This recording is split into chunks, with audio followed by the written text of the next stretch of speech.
Los libros apócrifos, aquellos que estaban en la Biblia o aquellos que fueron considerados sagrados y que la Iglesia Católica eliminó. Libros importantísimos como la infancia del niño Jesús. Libros increíbles, asombrosos, como el Evangelio de María Magdalena. ¿Qué esconden esos libros? ¿Qué esconden esas historias antiguas que fueron encontradas en antiguos escritos y que desafían a la mismísima Iglesia? Textos apócrifos, evangelios apócrifos, son los que vamos a sacar a la luz con una invitada muy especial, una investigadora que hoy en día es muy conocida en España, en América Latina, en México, Lourdes Gómez Marín. Le hice una entrevista hablando de los evangelios apócrifos y vamos a escucharla y vamos a escuchar cosas realmente asombrosas solo aquí en los audios de Cruz Escribiente. Así que abróchese los cinturones y escuche hasta el final, hasta el final, hasta el final.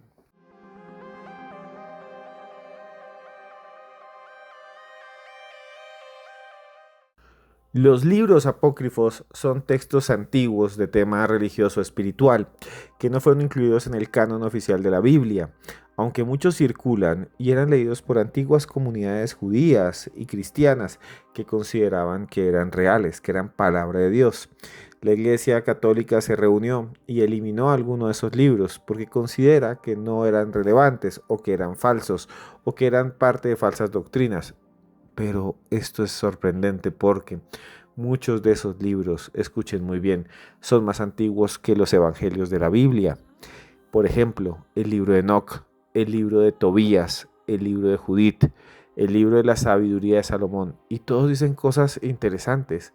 Hablan de temas como ángeles, el más allá, el juicio final, los demonios. ¿Ustedes qué piensan? ¿Que se nos esconde información? ¿Que en libros antiguos se esconde la información de la realidad espiritual? ¿Que lo que nos han mostrado y lo que nos dicen que es oficial realmente es falso? Pues bien, hay libros también apócrifos en el Nuevo Testamento que nunca fueron incluidos en la Biblia oficial, pero que son fascinantes. Está el Evangelio de Tomás, el Evangelio de Judas, el Evangelio de María Magdalena, el Apocalipsis de Pedro. Son historias que para muchos traen enseñanzas secretas, visiones del cielo y del infierno. ¿Qué pasó con Jesús cuando era joven? ¿Qué pasó con María? ¿Qué pasó con los discípulos? Magdalena era amante, era la esposa. Es más, Magdalena era la gran compañera de Jesús de Nazaret. ¿Qué esconden realmente estos libros apócrifos? Vamos a hablar a continuación con una invitada muy especial. Nada más y nada menos que Lourdes Gómez, a quien entrevisté hace un tiempo. Escuchemos a Lourdes Gómez en este especial en el que hablamos de libros apócrifos.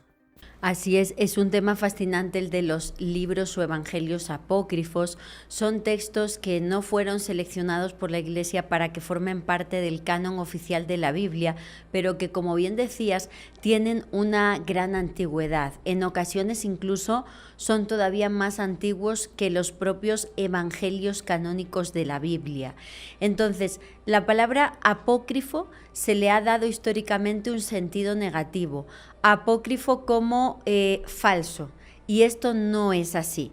Que la Iglesia considere que no son de inspiración divina o de Dios no quiere decir que sean falsos o que sean documentos modernos como mucha gente quiere atacar. Lo confunden con los textos revelados desde el siglo XIX en adelante por doctrinas como la Nueva Era, como la teosofía, que son mediums que aseguran que canalizan mensajes de Jesús o la verdadera historia de Jesús. Eso es una cosa y los evangelios apócrifos son otra bien distinta. Son textos que hablan de los primeros momentos del cristianismo, de la vida de Jesús, pero que no han sido considerados por la Iglesia a pesar de pertenecer a los primeros siglos del cristianismo. Entonces hay toda una corriente ya de historiadores o de expertos teólogos que aboga por sustituir el significado de la palabra apócrifo, que no sea falso sino oculto. Son textos que han permanecido ocultos o silenciados. Y sobre todo la historia de los evangelios apócrifos estalla a mediados del siglo XX, porque a mediados del siglo XX se producen dos descubrimientos fascinantes. En primer lugar, los manuscritos del Mar Muerto, los textos de Qumran, asociados a una comunidad llamada esenios. Los esenios, unos judíos, una secta judía, por así decirlo, que vivía ajeno al poder del templo de Jerusalén, que vestían de blanco, que realizaban purificaciones muy importantes basadas en el agua, en las abluciones, y que tenían o eran guardianes o custodios de una serie de textos que ellos ocultaron en estas montañas de Qumran. Ahí hay apócrifos sobre todo del Antiguo Testamento. La comunidad de Qumran no, digamos, conoció la vida de Jesús, es anterior a la llegada de Jesús y son apócrifos, pero del Antiguo Testamento, es decir, de la Torá judía, que es lo que para nosotros es el Antiguo Testamento. Y hay textos ahí fascinantes como el libro de Enoc, por ejemplo. Y luego tenemos otro conjunto importantísimo de apócrifos, que esos sí son del Nuevo Testamento. Estamos hablando de los textos de Nag Hammadi, que es un descubrimiento que se produce al mismo tiempo que el del Mar Muerto, pero esta vez al sur de Egipto, cerca de Luxor, en unas montañas conocidas como Jabal al-Tarif, donde un pastor que se le había perdido una cabra se acerca a buscarla a algunas montañas y encuentra una serie de vasijas de barro. En la creencia, digamos, paranormal de que podía contener un jinn o un espíritu, un genio, y que pudiera causarle algún problema, rompe la vasija, porque en la creencia musulmana, si tú rompes ese recipiente, el genio, el jinn, va a desaparecer, y al romper la vasija encuentra unos textos antiquísimos encuadernados, unos textos apócrifos pertenecientes a los gnósticos. Los gnósticos era una corriente que nace en los primeros años del cristianismo, diferente a la Iglesia de Pedro y del Vaticano. Los gnósticos se retiraban a lugares como el desierto para practicar la contemplación, el estudio de textos. Ellos creían, a grandes rasgos, que para alcanzar la plena unión con Dios era a través del conocimiento. Por eso en la biblioteca de Nag Hammadi tenemos desde textos que hablan de la vida de Jesús hasta obras como la República de Platón. Ellos, a través del estudio y la filosofía, alcanzaban esa unión con Dios, una unión que se alcanzaba sin intermediarios. Entonces eso ya era una afrenta contra la Iglesia Católica, en la cual la figura del sacerdote o de los religiosos es intermediario con Dios. Y aparte de eso, tanto comunidades como la esenia como los gnósticos creían que lo que vemos a través de los sentidos, el mundo físico, lo racional, era un engaño del demonio y de los arcontes. No era la verdadera realidad. Por eso se iban al desierto, para huir de la falsedad del mundo material. Todo esto era hereje para la Iglesia de Pedro. Y hasta el descubrimiento de los textos de Nag Hammadi en 1945, Esteban, tenemos que solo sabíamos de los gnósticos por lo que los padres de la Iglesia dijeron de ellos, herejes. Todas las obras de los gnósticos se habían destruido, no sabíamos realmente su pensamiento. Entonces imagínate la revolución que supone en 1945 que se encuentren textos gnósticos, entre ellos el Evangelio apócrifo de Tomás, el que muchos ya llaman el quinto Evangelio. Está datado a nivel científico, aunque hay polémica en esto, como 10 o 20 años más antiguo que los 4 evangelios canónicos de la Biblia, y tiene frases y enseñanzas de Jesús que no aparecen en la Biblia. Junto con ese texto en Nag Hammadi también aparece el Evangelio de Felipe, el polémico texto apócrifo donde se habla de ese vínculo especial entre Jesús y María Magdalena. Y hay un evangelio apócrifo que tú conoces muy bien.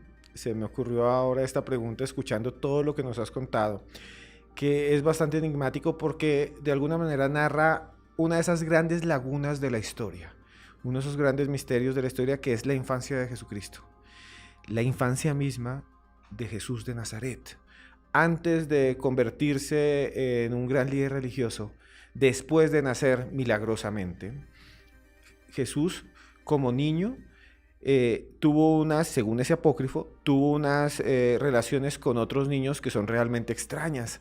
Se habla, por ejemplo, y quiero que nos cuente sobre ese evangelio, se habla, por ejemplo, de que él prácticamente se queda mirando a otro niño y lo paraliza y el niño casi que fallece y después lo vuelve a resucitar, algo así. Y ese evangelio realmente es asombroso porque hablaría de ese gran misterio que es Jesucristo niño. Hay que tener en cuenta un detalle importante, Esteban. La Biblia prácticamente no nos cuenta nada sobre la infancia de Jesús. De hecho, varios de los textos canónicos directamente empiezan con la vida pública de Jesús. No se habla de su infancia, ni de la Virgen María, ni de nada de eso. Todo lo que sabemos o todo lo que está establecido sobre la infancia de Jesús viene en su gran mayoría de los evangelios apócrifos. De hecho, por ejemplo, el nombre de los padres de la Virgen María, Joaquín y Ana, que la Iglesia acepta como tal, y hay iglesias en honor a Santa Ana, San Joaquín. Eso no aparece en la Biblia, eso viene en los textos apócrifos. O el buey y la mula de los nacimientos, del portal de Belén que todos ponemos en Navidad en casa, tampoco viene en la Biblia, es de los evangelios apócrifos. Y efectivamente hay un conjunto de apócrifos que se llaman los evangelios apócrifos de la infancia de Jesús, textos como el llamado Pseudo Tomás o el evangelio árabe de la infancia, el evangelio armenio de la infancia. Son 3 o 4 textos que pertenecen a entre el primero y el segundo siglo después de Cristo. Nos hablan de esos detalles sobrenaturales de la infancia de Jesús. Estos textos están a disposición de cualquiera que los quiera leer, que siempre me preguntan eso. En internet hay ediciones muy buenas, por ejemplo, del profesor Antonio Piñero, para mí el mayor experto universitario en neotestamentaria, que ha recopilado todos los evangelios, tanto los canónicos como los apócrifos, y esa es la edición que yo recomiendo. Bien, ahí en los apócrifos de la infancia, para empezar, nos hablan que el nacimiento de la Virgen María fue tan sobrenatural como el de Jesús. Sus papás eran mayores, eran estériles, algo que era una huella muy grave en la sociedad de aquel momento. El hecho de que Dios no te diera la bendición de tener hijos se veía como algo totalmente negativo, te convertía prácticamente en un paria social y en una persona de categoría social baja, a pesar de que venían de una familia prominente. Entonces ellos estaban muy tristes porque en el templo un día les habían dicho, pues no tenéis hijos, no sé qué, Dios nos quiere, y San Joaquín huye, se va al desierto muy triste, y Santa Ana se queda sola en casa, y esa misma noche a los dos se le aparece un ángel que les dice que van a dar a luz a una niña muy importante para la humanidad. Y San Joaquín, y fíjate, estos son los misterios también extraterrestres, por así decirlo, le dice al ángel que se siente en su hoguera a comer con él y que gracias por el mensaje, y le dice, no me puedo sentar y además mi alimento tú no lo puedes ver, no es invisible a los ojos humanos. Y Santa Ana le dice, si esto es verdad y tengo una niña, la voy a ofrecer como virgen al templo del Señor cuando cumpla 3 años, ¿no? Pasan 9 meses y tienen una niña, la Virgen María. Muy curioso que en aquella época no se conocieran las bondades de la leche materna. Tenemos que hablar que hoy día la ciencia no ha conseguido reproducir en laboratorio la leche materna porque es diferente en cada bebé. Dependiendo del clima y del lugar del mundo en el que estemos, la leche materna va a tener una u otras propiedades. Dependiendo del estado de salud del bebé, la leche va a aumentar determinadas propiedades. Eso no se puede reproducir en laboratorio y es, digamos, lo mejor que tú le puedes ofrecer a tu hijo. Con esto, que causa polémica, no quiero decir que todas las mujeres lo tienen que hacer. Esto es una opción hoy día totalmente elegible por parte de las madres. Hay algunas además que por más que lo intenten no pueden por motivos de salud, pero es verdad que llama la atención que en los textos apócrifos se aconseje por parte de los ángeles que esa niña mantenga el máximo tiempo posible la leche materna, ¿no? Como la mejor preparación para la salud de esa niña, que al final va a ser un cofre físico de algo mucho más grande. Y lo más impactante de todo es que cuando con 3 años la mandan al templo del Señor, los apócrifos de la infancia coinciden en que la niña no se alimentaba con alimento normal. Lo más importante de la Virgen María era su salud física porque iba a tener al Hijo de Dios en su cuerpo. Entonces la comida que le daban en el templo, ella la entrega a los pobres y todos los días un ángel del Señor bajaba a alimentarla y a darle un alimento especial para ella. Además de eso, nos cuentan los textos apócrifos algo muy impactante. Cuando María se queda embarazada de forma sobrenatural de Jesús en la Anunciación, toda la sociedad de su momento se le echa encima. Primero San José, cuando lo descubre, no la cree, la ataca y tiene que tener un sueño de un ángel que le dice, te está diciendo la verdad, para que la empiece a defender. Y al principio ocultan el embarazo, pero al final la gente se entera. Ve la panza hinchada y les hacen como una especie de juicio en el templo. Algo gravísimo es que le dan el suero de la verdad, tanto a San José como a la Virgen María, en palabras de nuestro tiempo, una sustancia nociva, un veneno a una mujer en avanzado estado de gestación. Yo me emociono y me entran ganas de llorar porque soy madre.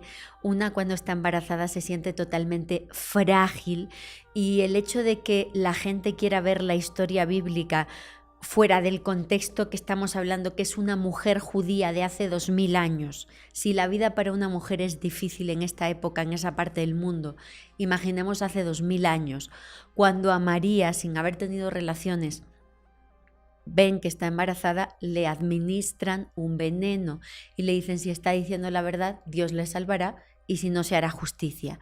Esto aparece en los textos apócrifos, la dan el veneno y la envían a una montaña sola, o sea, la dejan por ahí. Y cuando regresa con vida ya es que la dejan en paz y la empiezan a creer.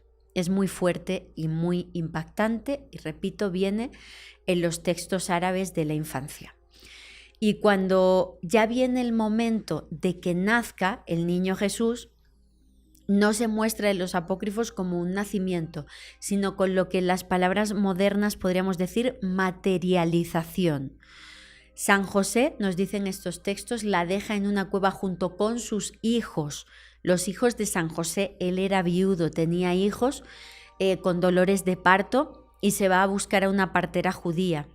Y ahí los apócrifos de la infancia nos hablan de un missing time, una pérdida de tiempo, una anomalía espaciotemporal en un texto de hace 2000 años. El tiempo está parado, los pájaros no se mueven en el cielo, el agua no corre en los ríos, un pastor está como dando con su cayado al rebaño y está así, paralizado, no se escucha nada. Eso, repito, en los evangelios apócrifos, un missing time. Y cuando ya regresa a la cueva con la partera, hay una luz muy fuerte que inunda la cueva. Cuando esa luz blanca se desvanece, el niño está en brazos de la Virgen, es decir, no muestran un nacimiento mediante canal de parto. Es una materialización, y se confirma la materialización y que no sale de la cavidad de la Virgen María porque la partera duda, dice, yo no creo que esto pueda pasar, y entonces introduce 2 dedos al interior de la Virgen María, y cuando detecta que todavía hay el elemento conocido como himen, ¿no?, que tenemos las mujeres que nacemos con eso, es que cree que efectivamente el niño no ha nacido, se ha materializado. Todo esto está en los evangelios apócrifos, y también todo lo que comentabas de el niño Jesús que hace milagros, el niño Jesús que se enoja con los niños, que destruye los castillos de arena que él hace y le lanza maldiciones y acaba con su vida. Y entonces los padres de los niños a los que desvive jugando reclaman a la Virgen María y a San José, y entonces María le dice, por favor, mi Señor, porque San José tiene miedo de hablar con él, no le entiende, y entonces la Virgen María interviene y dice, Señor, mi Señor, por favor, no hagas esto, la gente no nos va a querer. Y entonces hay una escena súper fuerte donde un niño a los que ha maldecido está fallecido, y entonces le da como una patada el niño Jesús y le dice, levántate que todavía no eres digno de entrar a la casa de mi padre, y el niño revive. Así muchas escenas de un niño con capacidades paranormales que poco a poco es moldeado o aprende en la figura bondadosa de su madre.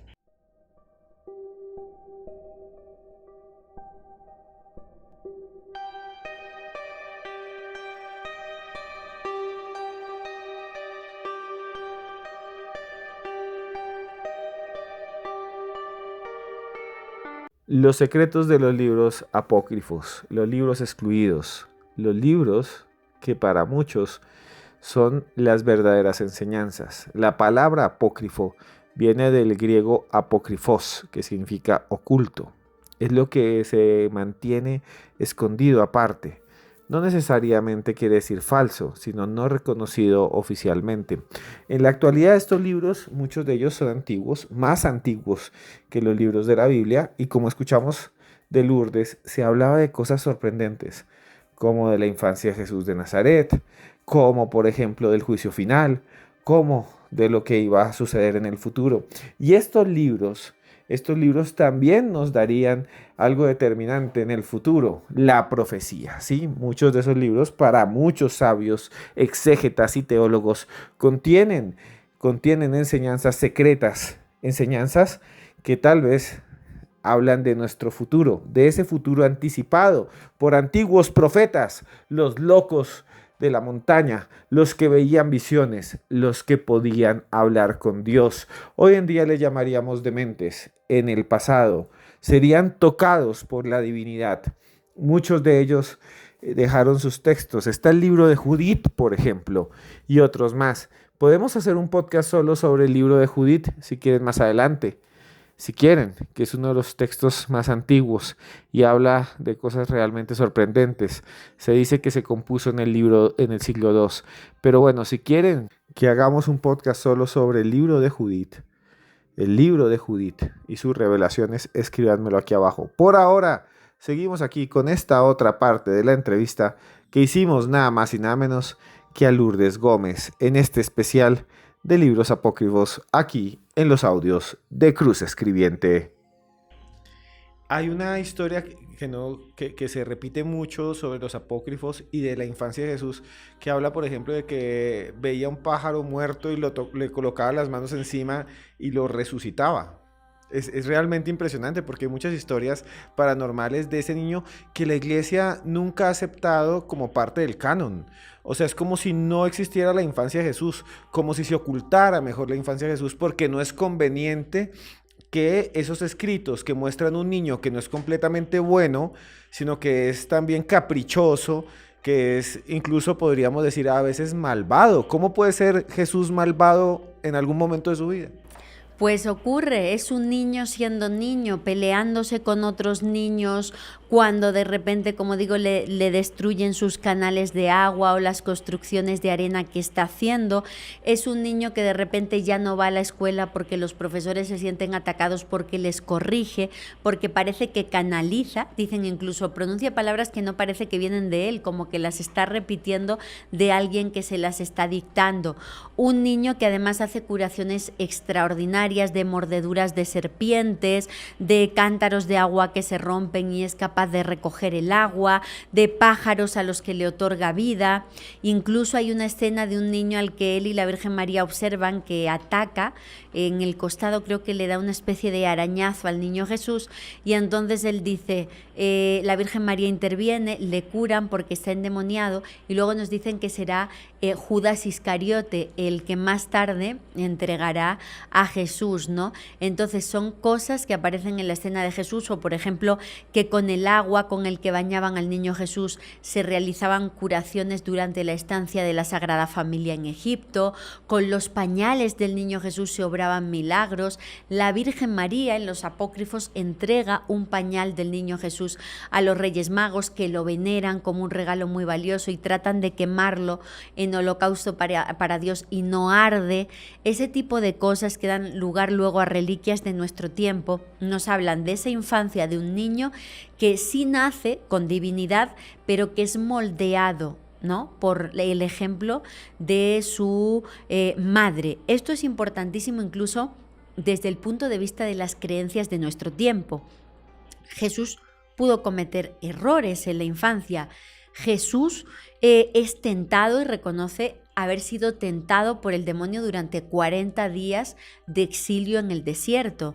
Pero según exorcistas de nuestra época, como el padre Gabriel Amorth, que ya ha fallecido, falleció en el año 2016, pero en su momento ha sido el exorcista más importante del Vaticano, de Roma, él decía que la mayor invocación que podían tener contra un demonio, para luchar contra el demonio, es la Virgen María, porque es el único personaje divino, que jamás cometió un error, que siempre trató de hacer el bien. El único, digamos, personaje eclesiástico que no tuvo esas lagunas ni siquiera en los apócrifos es ella, y por eso es el mayor poder en la lucha contra el demonio. Se invoca a Jesucristo, se puede destruir o expulsar demonios en el nombre de Jesucristo, pero la ayuda paranormal más poderosa que tienen los exorcistas en su trabajo es la Virgen María. Y eso se ve en la infancia de Jesús. Y hay todavía en muchos lugares del mundo, bueno, antes de que hablemos de esos objetos, de esas reliquias que están por allí de Jesús, quisiera preguntarte algo. Y es que tanto en los apócrifos como en los evangelios, el nacimiento de Jesús es realmente excepcional. Porque se nos muestran pues el nacimiento, se nos muestran muchas cosas, en nuestros países se hacen los pesebres, los Belén, como quieran llamarse, que se hacen en Navidad como para recrear esa escena en donde nace Jesús, pero hay algo que la gente generalmente no conoce o que se pasa por alto, que está ahí al frente, que es el nacimiento mismo, porque es un nacimiento prácticamente mágico, como si un rayo cayera y lo materializara. O sea, es algo increíble, Lourdes. Ese momento del nacimiento, a la luz de los apócrifos y los evangelios, hoy en día podría ser fácilmente interpretado como una aparición ovni, o podría ser interpretado como muchas otras cosas más. Así es materialización con una anomalía espaciotemporal, como si varios planos de la realidad estuvieran convergiendo en un solo plano. Tenemos un Jesús que aparece a partir de una luz, que se materializa justo en un momento en el que el tiempo y el espacio se han detenido de alguna manera, y claro que es un hecho paranormal y ufológico relevante. En el Antiguo Testamento hay muchos eventos de nubes luminosas en las que viaja el Señor, que van guiando al pueblo elegido hacia la tierra prometida. Y esto también aparece tanto en los apócrifos como en la Biblia, con ese niño que se materializa, ese niño que de mayor dice que mi reino no es de este mundo, y ese niño que incluso de mayor va a tener una visión chamánica. Un Jesús de tipo chamánico que tiene dominio de la naturaleza, que es capaz de calmar aguas y vientos, de caminar sobre el agua, de convertir el agua en vino. Es taumatúrgico, igual que las curaciones que hace. Es incluso un Jesús chamánico que muestra una formación paranormal y mistérica, métodos que usa para sanar, como poner saliva sobre los párpados de los ciegos. Ya aparecen jeroglíficos egipcios, era un método de curación de sacerdotes egipcios. O los métodos que demuestra para expulsar demonios también incluso apuntan a una formación paranormal. Hay algunos demonios que él expulsa, como los demonios mudos, que dice esto es imposible, esto solo mediante ayuno y oración. Es decir, tiene un dominio del conocimiento de la naturaleza y del mundo chamánico, y en ese sentido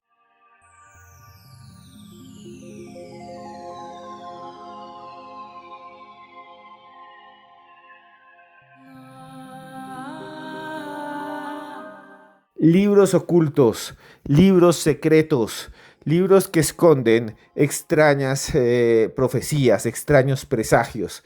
¿Qué piensan de todo lo que hemos escuchado en este programa especial con Lourdes Gómez? Si la quieren seguir, la pueden buscar en Noche de Lluvia Podcast. Así se llama el canal de YouTube que ella tiene, y habla de muchísimas cosas allí. Solo les quería decir, antes de que continuemos con la entrevista en este especial, que muchos de estos libros fueron encontrados en bibliotecas escondidas. Muchos de estos libros estuvieron ocultos por siglos. Incluso a muchas personas los quemaron o los acusaron de brujos, de herejes, por tener estos textos. Uno de esos es el libro de Tobías, también se conoce como el Tobit. Es un libro que forma parte de la Biblia católica y ortodoxa, pero no del canon hebreo. ni de las Biblias protestantes, y es muy extraño. Pero no vamos a hablar del libro de Tobit o de Tobías, en el que se habla del ángel Rafael, que se disfraza de una persona que se llamaría Azarías. Después hablaremos de eso. ¿Quieren que hagamos un podcast solo sobre el libro de Tobías? Lo podemos hacer aquí en los audios de Cruz Escribiente. Por ahora, escuchemos esta otra parte de esta entrevista espectacular que hicimos a Lourdes Gómez, en la que nos habla de algo aún más increíble. Paranormal y ufológico.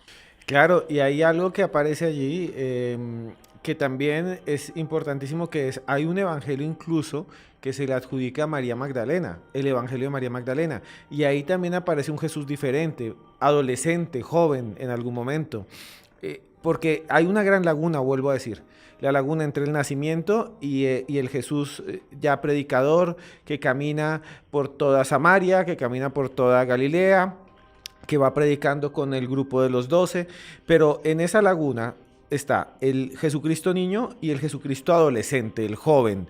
Y hay evangelios que también hablan de esa juventud en la que se ve un Cristo más humano, más compasión, más incluso contradictorio, a veces que se enoja y se pone bravo y hace cosas. No olvidemos que Jesús es el que destroza la mercancía de los mercaderes en la puerta del templo en un exceso de ira, que el Jesús habla de una lucha a través de las espadas, o sea, eso está en la Biblia. Y también esa laguna, como dices, de ¿cuándo fue la transformación de Jesús de un ayudante de carpintero de su padre a realmente una persona que evangeliza, una persona, digamos, que va con un mensaje nuevo de redención y de salvación? Hay una laguna importantísima y está vinculada tanto con Egipto como la parte oriental o asiática del mundo. Egipto, porque ningún historiador hoy día sostiene la llamada matanza de los niños por parte de Herodes. No hay ningún signo histórico y tenemos muchos autores judíos que dan santo y seña de la vida de Herodes que refieran ese pasaje. Lo único que entienden los historiadores a la fecha es que es un pasaje inventado para justificar una presencia de Jesús en Egipto. No hay más. Ese pasaje no se puede sostener de la vida de Herodes y no aparece en ninguna de las obras históricas contemporáneas a Herodes sobre su vida. Y no hay pruebas arqueológicas de que se produjera algo así como la matanza de los inocentes. No existe. La única conclusión a la que podemos llegar, como digo, es justificar la huida de la Sagrada Familia a Egipto y esas enseñanzas egipcias de Jesús. Y por otro lado, hay muchos autores que observan una similitud entre pasajes bíblicos de Jesús como el Sermón de la Montaña y enseñanzas de tipo oriental. Entonces hay una formación y una vida oculta que no nos han contado y que también es complicado de reconstruir.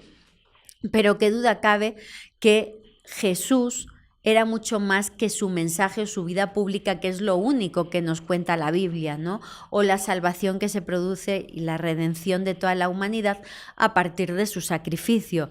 Jesús posiblemente tenía una vida y en esa vida había mucho más de lo que nos han contado. Incluso había muchos más discípulos de los que nos cuenta la Biblia, porque si nos atenemos a los evangelios de Nag Hammadi, María Magdalena era la gran discípula, no los 12, sino ella era la discípula aventajada del mensaje de Jesús. Y eso es que me surgen tantas preguntas, Lourdes, porque lo que nos has dicho es revolucionario en parte.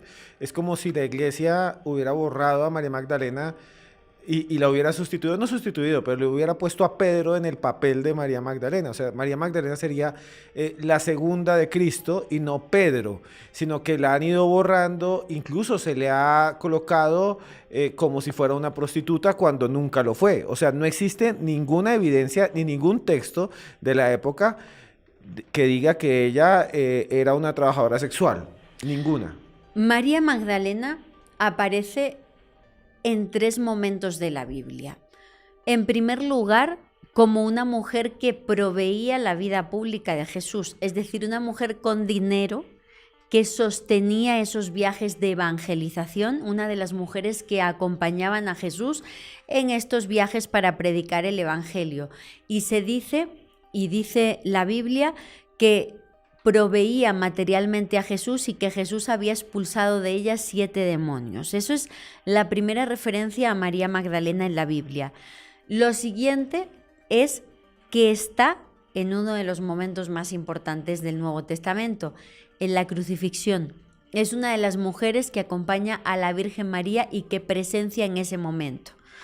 Y en tercer lugar, la resurrección. Es una de las mujeres que acuden al sepulcro a ungir con perfumes y con aceites el cuerpo de Jesús. Cuando llega un ángel le dice: ¿a quién buscáis? Al que buscáis no está aquí. Id a decírselo a sus discípulos. Y ahí tenemos una primera referencia importantísima, que es que ella va y les dice: ha resucitado, y Pedro no la cree. No la creen, niegan su palabra. Y lo más importante y relevante, y que nadie puede negar porque así lo muestra la Biblia, es que la primera persona a la que se le aparece Jesús de Nazaret, y a mí esto me lo cuestionan mucho, que no me lo cuestionen más y que se lean la Biblia, la primera persona a la que se le aparece Jesús de Nazaret en los evangelios canónicos después de resucitar es María Magdalena. Es ella. No es nadie más, a ella, no es a la Virgen María, como muchos me dicen, es que Ana Catalina Emmerich en sus visiones, no, perdona, la Biblia, la primera persona a la que se le aparece es María Magdalena. Eso ya nos está dando un mensaje oculto importantísimo de la relevancia de María Magdalena en la vida de Jesús. No se le aparece a Pedro, no se le aparece a Juan el discípulo amado y no se le aparece a la Virgen María, se le aparece a ella. Y hay otros 2 o 3 Marías en la Biblia que se dice que es María Magdalena, pero no lo tenemos claro. La mujer que unge con aceite de nardo los pies de Jesús y los lava con sus cabellos se dice mujer pecadora, pero la Iglesia ha querido decir que es María Magdalena. En la Biblia no dice que sea María Magdalena, dice es una mujer pecadora. Otro momento importantísimo: la mujer pecadora a la que están intentando lapidar, y Jesús dice: el que esté libre de pecado, que tire la primera piedra. También nos dicen los padres de la Iglesia, ¿es María Magdalena? No, en la Biblia no dice que sea María Magdalena, solo dice mujer pecadora. Y también se dice que sería María la hermana de Lázaro. No lo sabemos. Las 3 únicas referencias donde aparece María Magdalena en la Biblia son la que te acabo de comentar: resurrección, crucifixión y que proveía materialmente a Jesús. Y hasta ahí la historia permaneció oculta, hasta que en 1945 aparecen los textos de Nag Hammadi. Y sorpresivamente tenemos el llamado Evangelio de Felipe, que es entre el primero y el segundo después de Cristo, donde aparece la famosa referencia de que había 3 Marías en la vida de Jesús: María su madre, María su hermana y su compañera María Magdalena. Mucha gente me dice: ¡qué mentira! Jesús no tuvo hermanas, María la Virgen no tuvo hermanas.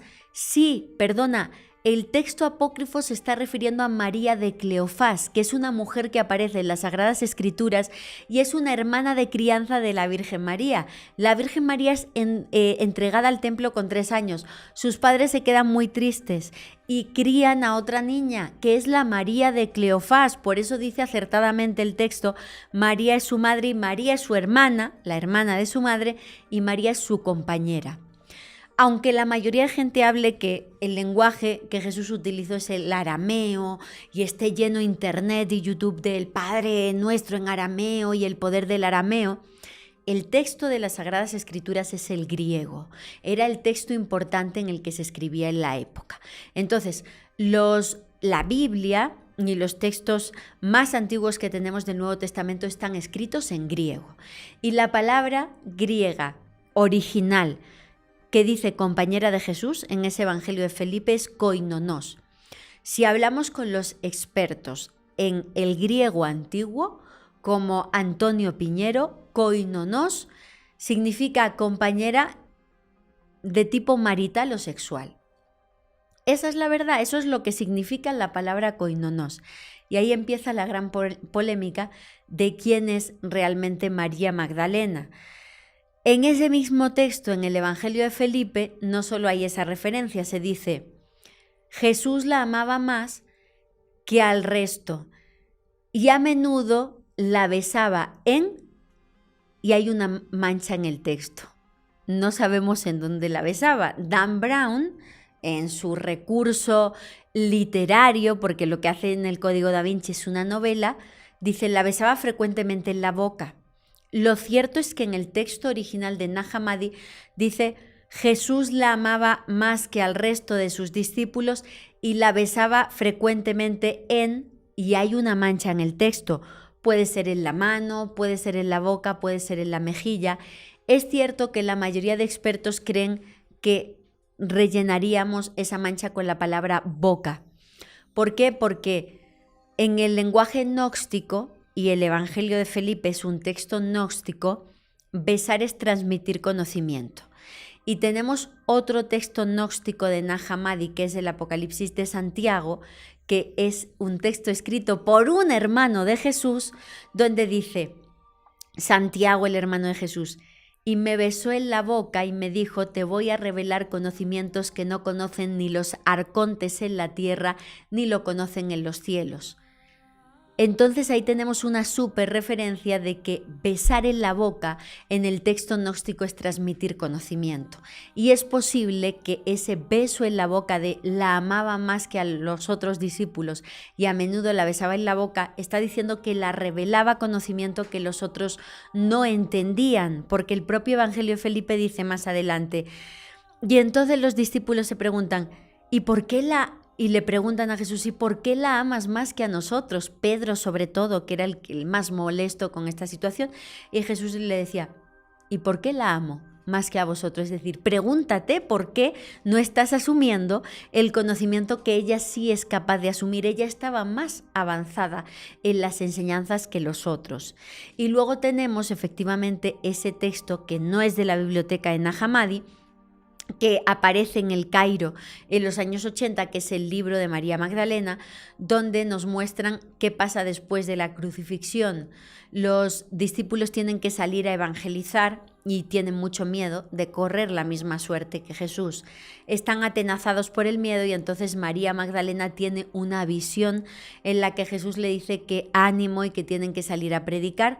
Y María nuevamente va ante Pedro y los discípulos y les dice, Jesús se me ha aparecido y me ha dicho esto, que todo va a estar bien, salgamos a predicar. Y Pedro le dice que es una mentirosa y aléjate de mí, Marijam, que es otro nombre con el que se conocen los apócrifos a María Magdalena. Y entonces Mateo, uno de los discípulos, le dice, ¿pero por qué tienes esa inquina con ella? Si Jesús la ha juzgado digna y la ha amado, ¿por qué tienes que seguir atacándola? Y otra referencia, la última importantísima, sobre la importancia de María Magdalena es que en uno de los apócrifos se dice, y yo la convertiré en macho, dice Jesús. La gente no entiende esta referencia y se siente muy ofendida cuando yo hablo de esto. La convertiré en macho es dejaré que las mujeres accedan al conocimiento, porque hace 2000 años ellas no podían acudir o participar en las escuelas judaicas de formación, no tenían derecho a la educación. La convertiré en macho significa que la voy a hacer digna de recibir el mismo conocimiento que están recibiendo los hombres. Y eso a la fecha, la Iglesia nos lo sigue negando y a la fecha seguimos discutiendo sobre el diaconado y el sacerdocio femenino.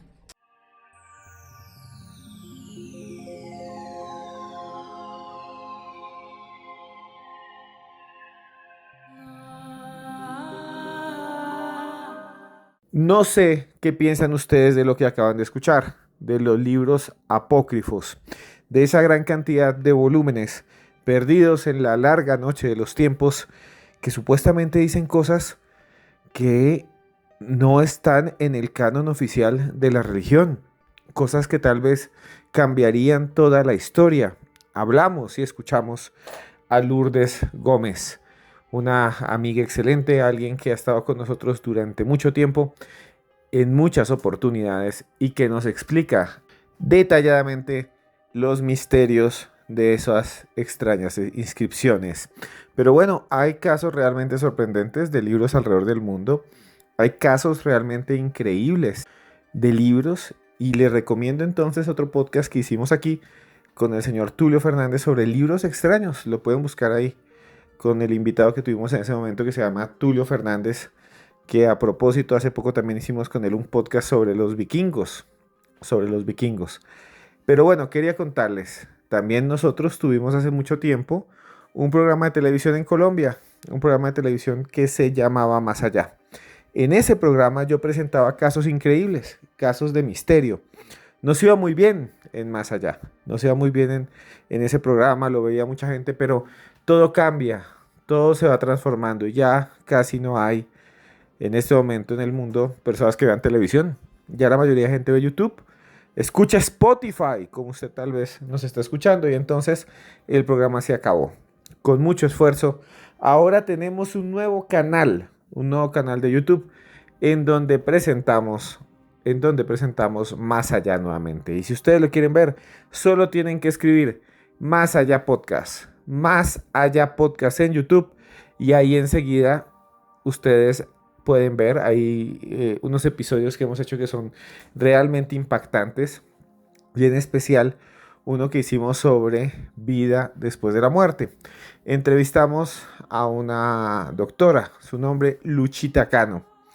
Luchita Cano es una médica colombiana que asegura que cuando está allí al lado de sus pacientes, la mayoría moribundos, porque ella se encarga de los últimos instantes, de los últimos momentos, cuando ella está allí, dice, ve extrañas luces, algo que sale de los cuerpos, algo que parece ser intangible, algo que para ella es nada más y nada menos que el alma. Escuchen ustedes este avance de la doctora Luchita Cano. Escuchen ustedes este avance que seguramente les va a gustar, en donde ustedes van a escuchar nada más y nada menos que una médica que dice que puede ver entidades espirituales del más allá. Igual que el doctor Kerr, es tu trabajo también en cuidados paliativos. ¿Qué piensas de este caso y de otros casos que él ha presentado y de lo que él dice son esas visiones en el lecho de muerte? Creo que uno tiene que ser muy sensible para poder comprender lo que está pasando al final de la vida. Porque al final de la vida se mueve, y más cuando estamos hablando o de la casa o del hospital. A veces en el hospital es un poco más difícil, pero en la casa, porque yo hago cuidado paliativo en casa, en el ecosistema de las personas, uno tiene que ser mucho más sensible a los cambios sutiles que hay dentro de la familia. Ese doctor, como Luchita, es un doctor con PhD, igual que nuestra invitada, que nos honra, y que trabaja como jefe o director del Centro de Cuidados Paliativos de la ciudad de Buffalo, en Estados Unidos. Él hizo un estudio científico y ha publicado una gran cantidad de artículos científicos de varias revistas, donde él dice, efectivamente, al final, durante los últimos minutos, la gente ve a sus familiares fallecidos que vienen como a buscarlo y a hablarle, ¿no? ¿Qué les parece esto? Historias increíbles, historias de la vida después de la muerte. Pero bueno, llegamos a este punto ya no para hablar de eso. Si lo quieren ver, pues es simple, es sencillo. Vayan allá, busquen Más Allá Podcast y lo encuentran y lo pueden ver. Pero bueno, llegamos al punto en el que nos sumergimos en el espacio y en el tiempo, en la mente de grandes poetas, en la mente de grandes científicos que analizaron el mundo, que lo observaron, que trataron de entender lo que nos rodea. Y hoy vamos a hablar nada más y nada menos que de frases, de escritores, de científicos que trataron de entender algo tan importante, tan inabarcable como lo es el universo. Así que prepárense, porque vamos a escuchar frases increíbles del universo solo aquí en los audios de Cruz Escribiente. Y vamos con la primera frase sobre el universo. Escuchen ustedes qué piensan. Es nada más y nada menos que el señor Pitágoras. Pitágoras decía lo siguiente, ese gran filósofo y gran también matemático. Pitágoras decía, nada perece en el universo. Todo cuanto acontece en él no pasa de meras transformaciones. Sí, siempre estamos en constante cambio. Nada desaparece en el universo, simplemente es una transformación. Lo que nos rodea todo el tiempo está cambiando y dejando de ser lo que era hace apenas unos segundos. Nada perece en el universo. Todo cuanto acontece en él no pasa de meras transformaciones, decía Pitágoras de Samos hace ya miles de años. Y bueno, viene esta otra frase que me gusta mucho. Esta es la segunda que tenemos hoy de 5. No te sientas solo. Todo el universo está dentro de ti. Rumi, ¿sí? Nosotros mismos somos el universo. El universo está dentro de nosotros. Sí, señores, eso es lo que sucede. Eso es lo que hay. El universo está dentro de nosotros. Y bueno, vamos con esta otra frase increíble de Stephen Weinberg. Dice, cuanto más comprensible parece el universo, tanto más sin sentido parece también. Sí, cuando más buscamos entender lo que creemos que podemos de alguna manera estudiar, todo parece enloquecer, todo se enloquece. Escuché lo que decía Stephen Weinberg. Cuanto más comprensible parece el universo, tanto más sin sentido parece también. Y bueno, vamos con Marco Aurelio. Marco Aurelio.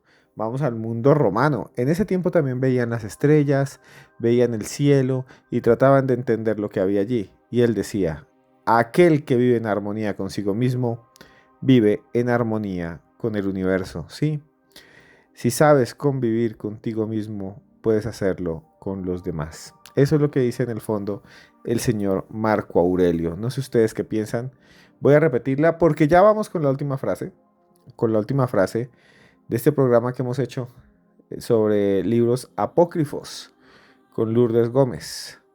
Aquel que vive en armonía consigo mismo, vive en armonía con el universo. ¿Sí? Si sabes vivir en armonía, si estás en paz contigo mismo, si puedes dormir tranquilo, el universo también es paz. Y esta es la última frase que les tengo sobre el universo, y lo hago porque me han pedido muchas veces, sí, Esteban, hable del universo. Pues bien, estamos en una saga del universo y vamos ahora nada más y nada menos que con el señor Joseph Campbell. Joseph Campbell decía, sigue tu dicha y el universo abrirá puertas donde solo había paredes. Sí, no se detengan, sigan adelante, luchen por sus sueños. Escuchen nuevamente, sigue tu dicha y el universo abrirá puertas donde solo había paredes. Joseph Campbell es la que más me gusta, la dejé para el final. Y bueno, ya que estamos aquí al final, quería decirles simplemente que tengo un libro que se llama Expedientes X Colombia.